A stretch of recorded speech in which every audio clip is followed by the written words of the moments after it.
Some thoughts and reflections marking the Sheloshim of Harav Berel Wein. I cannot say I had the good fortune to be a formal Talmud of Rabbi Wein in his yeshiva or one of his congregants, but from afar, I consider myself a great admirer and someone who feels the void of his passing very deeply. You can make the case that in our time, Rabbi Wein was among the most influential and prolific rabbanim, speakers, and disseminators of Torah. And his words resonated with perhaps from the widest gamut of any Jewish marbitz Torah of the last generation. His books and his shiurim were listened to literally by the full gamut of the Jewish people. Why did his words resonate so deeply with people? There are many dimensions of it, but first let's note that he had the zechus to teach Torah and to give over to the Jewish people the history of Klal Yisrael, and that means the Ribbon Shem selected him and megalgalin zechus al yidei zakai. So we have to note that he was zoicha to fill this great role for Klal Yisrael, and if he was zoicha, he must have very special midos through which he merited to fill this role. And let's note a few of them that have been mentioned in recent days. It's quite amazing. It was pointed out that very often Rabbi Wein could be invited and he would come to a certain occasion or a certain affair and everyone's talking and everyone's chattering and everyone's conversing and he would sit there absolutely silent unless his opinion was solicited, or he would sit around the Shabbos table or a Yom Tov table silent unless he was asked something. He had the great value. He mastered the ideal of silence. You see, when someone knows how to be silent, their words are so much more powerful. I had the privilege to have a number of conversations with him. They were from among the shortest conversations I've ever had with anyone. I called him many times about different issues, and the conversation could have been even less than 1 minute. But in the few words that he said, those words still reverberate in my mind. Because someone who has the ability to be silent, his words carry so much more power. You know, it's interesting. Sfas Emes points out that Binyamin, who the Gemara says had the power of Shesika, and after him his descendants followed in his footsteps, namely Shaul, Esther. The stone on the Choshen that represented Binyamin was Yashpeh. Literally, he has a mouth.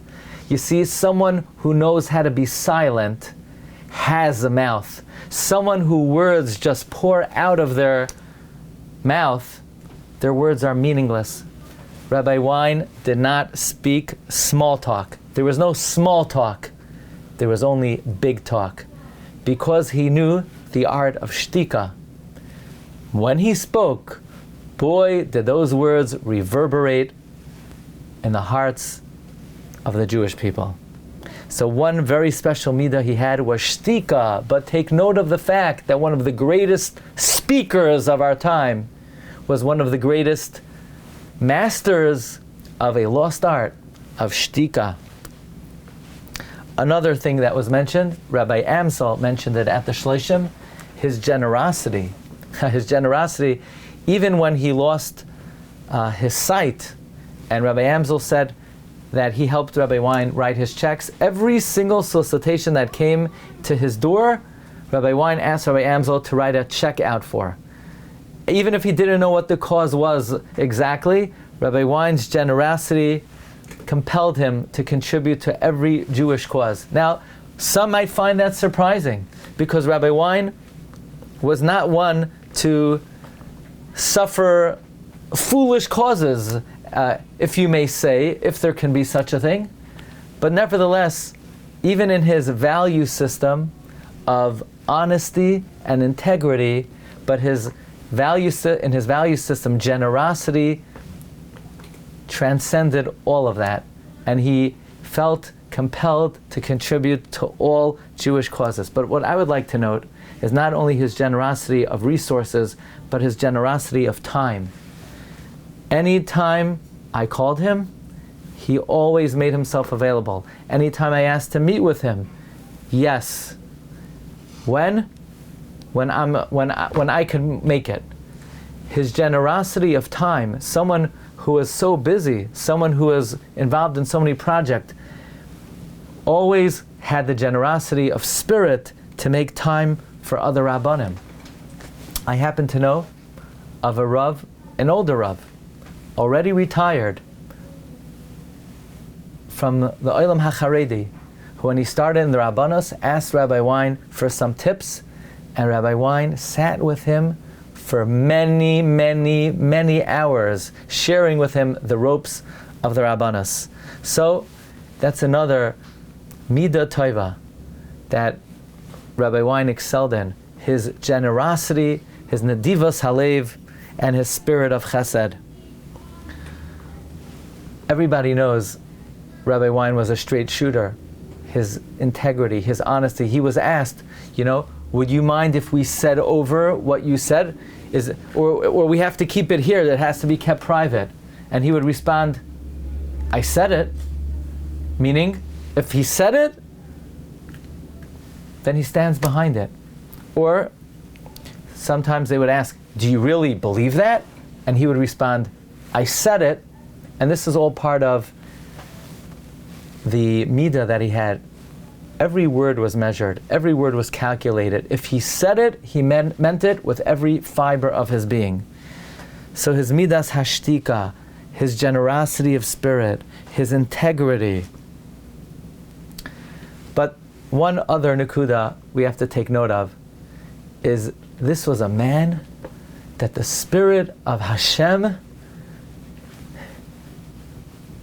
reverberated in him. The spirit of Hashem was in Rabbi Wein. He was a man of Ruach Eloikim. I heard a recording of a speech that he gave at his 85th birthday. And he cited the words of Kalev ben Yefuneh when Kalev was 85. And the pasuk says in Yeshua, Kalev was 85, and Yehoshua needed somebody to be a leader for the Jewish people at that particular time. And Kalev, by then, he was an old man.